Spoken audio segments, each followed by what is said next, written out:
Zaquel tells me the victim was his cousin, Nilton. On the day he died, Nilton had gone out to fish.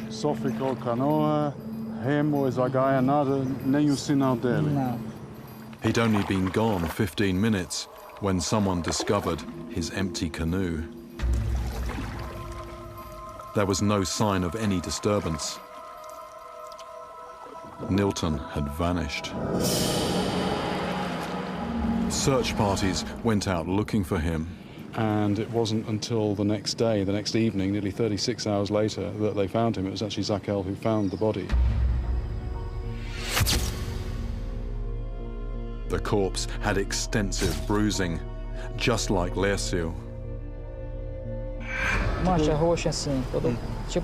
this account has some crucial extra details.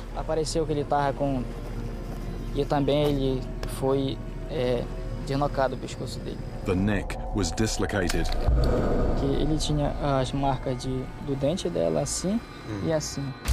And also had visible bite marks. This could be the crucial clue I've been searching for. I've already eliminated everything I can think of, including stingrays, arapaima, and catfish. Nothing I've dealt with before could have done this. I want to know if Zaquel recognized the bite marks on Nilton and can give me an ID on the culprit. Do you know what animal may have done this? Sim. Sucuri. Anaconda.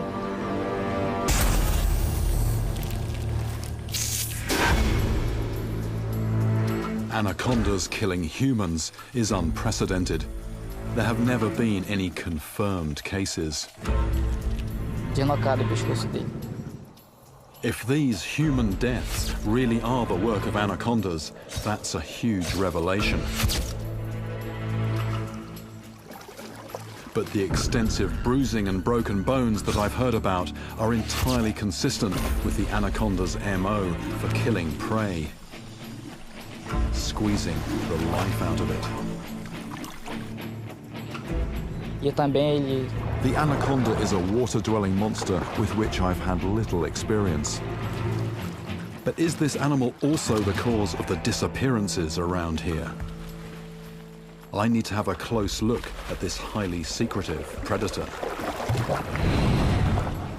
Zaquel then tells me his theory about how Nilton was ambushed. Na cabeça mesmo? Ela pegou assim. He thinks that it probably grabbed him straight away in the head. And literally, one moment he's there in the boat, the next minute something grabs him and he's in the water. So he was literally plucked out. The position of the bite marks reveals something else truly terrifying. From the puncture wounds on Nilton's neck, the anaconda appears to have worked its mouth around his entire head.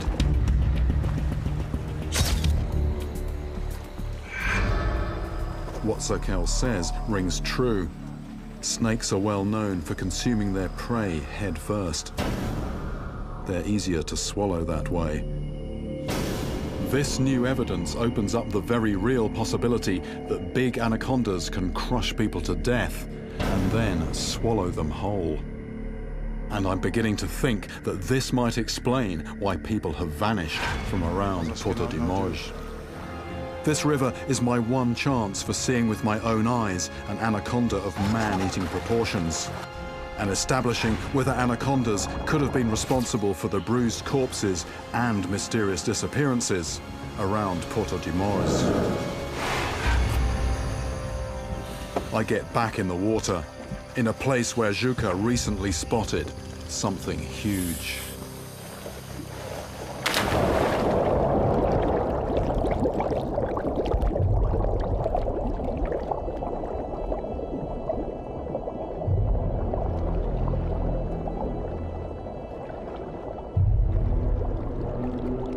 I scan both banks for anything that resembles an anaconda. The last thing I want to do is startle one and provoke an attack.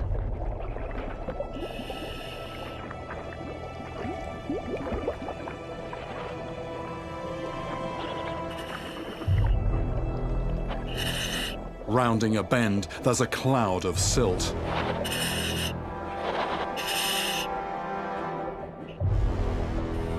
And everything I'd hoped for and feared is suddenly there, right in front of me. Look at the size of this! I've stumbled into a potential man-eater. It's got to be a good 20 foot long, 3 times the length of me. And weighing at least 200 pounds. It's a monstrous beast. With a frightening girth. It is huge. It is absolutely huge. A bruiser like this can go without eating for 6 months, by which time it's worked up a man-sized appetite. And what they do is they lurk underwater in ambush. It's terrifying being this close to an anaconda that could seize me in a flash and then crush me to death.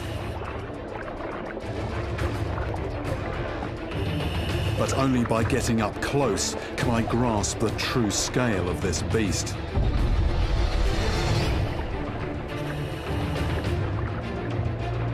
And I can all too easily imagine those jaws working their way around my head, while those massive coils dislocate my shoulders so the rest of me will slip down. I'm looking it in the eye.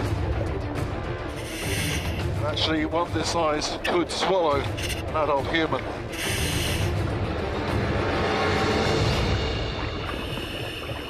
After seeing this giant, I'm in no doubt that people are potentially on the menu, and that as well as causing the 2 grisly deaths, anacondas could also have been responsible for the mysterious disappearances around Porto de Moj. This has to be one of the most incredible encounters of my life. Anacondas are lurking beneath the surface all over the Amazon, waiting to strike. And I believe they could be responsible for other unsolved disappearances right across this region. But by destroying the evidence, this river monster is covering its tracks.